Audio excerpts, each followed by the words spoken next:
नमस्कार, आप देख रहे हैं क्राइम 24 आवर्स। मैं हूं आपके साथ अक्षिता मौर्य। आइए रुक करते हैं खबर की ओर। आतंकवादियों द्वारा जात पूछकर गोली मारने से देश में मचा कोहराम। फतेहपुर जनपद के खागा कस्बे के भारतीय जनता पार्टी के नेता अखिलेश पांडे के पारिवारिक बड़े भाई राजेश पांडे की बेटी सानिया की शादी 12 फरवरी 2025 में कानपुर के शुभम द्विवेदी के साथ हुई थी, जो शादी के बाद पांडे परिवार से 4 लोग और द्विवेदी परिवार से 7 लोगों के साथ जम्मू कश्मीर घूमने गए थे। पहलगाम की बात है, जहां सानिया और शुभम घोड़े पर बैठकर परिवार से 50 कदम दूर थे कि 5 आतंकवादी ने पूछा कि हिंदू हो या मुस्लिम, और मुस्लिम हो तो कलमा पढ़कर सुना। तभी सानिया ने कहा कि हम लोग हिंदू हैं।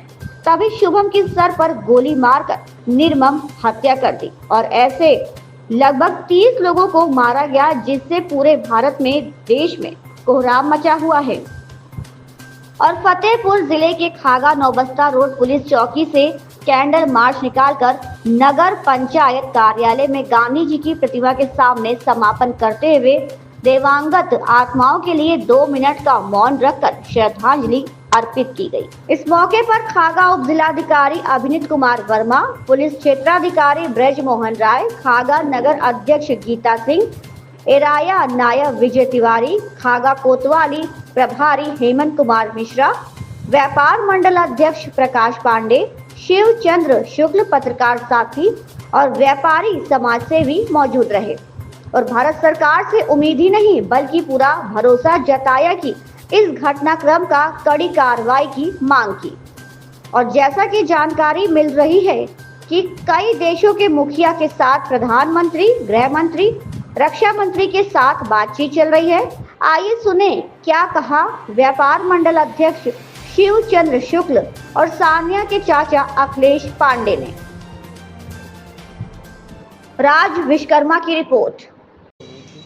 शादी 12 फरवरी को, अभी 2-2.25 महीने हो रहे हैं शादी हुई थी, और शादी के बाद घूमने का ही प्लान दोनों परिवारों ने बनाया था, उसी में गए थे। प्रधानमंत्री ने जैसे कहा कि मौके पे वो स्वयं रहेंगे और इस तरीके की घटना को लेकर के उनको मुंह तोड़ जवाब दिया जाएगा, कोई भी आतंकवादी बचने नहीं पाएगा, उसको किस तरीके से देख रहे हैं? इसकी आवश्यकता है, क्योंकि अभी तक ये सोचा जाता था कि जम्मू कश्मीर में काफ़ी हालात सुधरे हैं, लेकिन इस घटना ने बता दिया है कि अभी बहुत कुछ आवश्यकता है और बहुत बड़ी कार्रवाई की आवश्यकता है। नहीं तो जो निर्दोष लोग हैं, जो घूमने के लिए गए थे, भारत का एक हिस्सा है, वहाँ पर ये स्थिति होगी कि आदमी जाने से डरेगा, तो बड़ी दुर्भाग्यपूर्ण बात है। इसको देखना पड़ेगा मोदी जी को भी, सरकार को। क्या एक बार फिर से सर्जिकल स्ट्राइक की जरूरत पड़ रही है भारत को? अब मैं इस दुख की घड़ी में कोई बात ऐसी नहीं कह पाऊँगा, मुझे क्षमा करिएगा, मैं बोलने की मैं असमर्थ हूँ, क्योंकि दुख की घड़ी है वो।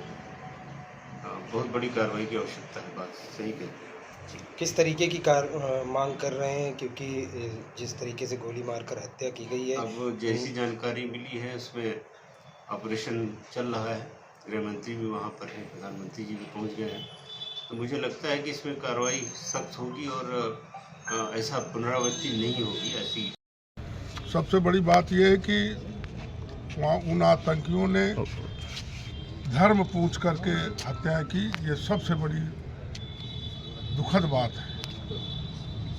मैं भारत सरकार से और चाहूँगा कि इसमें कड़ी से कड़ी उन आतंकियों को सजा दी जाए। और आज हम सब लोग, पूरे हमारे नगरवासी, पूरा तहसील प्रशासन, माननीय SDM साहब, CO साहब, हमारे इंस्पेक्टर साहब और पूरा प्रशासन, हमारे नायब साहब, नगर पंचायत अध्यक्ष श्रीमती गीता सिंह जी, हम सब लोग पुलिस चौकी नौबस्ता रोड से कैंडल मार्च करते हुए आए और यहाँ नगर पंचायत में महात्मा गांधी के सामने उन जो मारे गए लोग हैं उनके प्रति सच्ची श्रद्धांजलि अर्पित की है और प्रार्थना किया कि उनकी आत्मा को भगवान शांति प्रदान करे और भारत सरकार उन आतंकियों से कड़ी सजा दिलाने का और खून का बदला खून से लेने का डरने की बात नहीं है, आर पार लड़ाई लड़ने की मैं मांग करता हूँ। इस खबर में बस इतना ही। बने रहिए क्राइम 24 आवर्स के साथ।